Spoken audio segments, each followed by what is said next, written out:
નમસ્કાર મિત્રો, ગુજરાત હવામાન વરસાદની આગાહી આજે સાંજે 7 વાગ્યા સુધી 15 જિલ્લાઓ વરસાદની આગાહી. અંબાજીમાં સતત ત્રીજા દિવસે વરસાદ પડશે. ગાજવીજ અને પવન સાથે ઉડી ધૂળેટી ડમરી જેવો વરસાદ. આજે સાંજે 7 વાગ્યા સુધીની આગાહી સામે આવી રહી છે.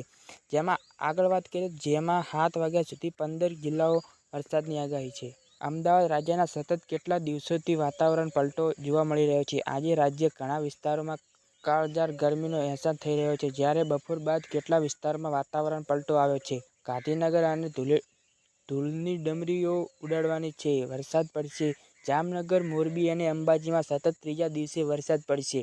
ગાજવીજ અને પવન સાથે ઉડી ધૂળેટી જેવો વરસાદ આવવામાં આવશે. સાંજે 7 વાગ્યા સુધીની આગાહી સામે આવી રહી છે. જેમાં 7 વાગ્યા સુધી 15 જિલ્લાઓ વરસાદની આગાહી. વરસાદ પડશે. નોર્થ વેસ્ટ રાજસ્થાન પર સાયક્લોનિક સંયોજિત છે. જેના કારણે આજે ગુજરાતના અનેક વિસ્તારોમાં વરસાદ થવાની આગાહી કરવામાં આવી છે. હવામાન વિભાગ દ્વારા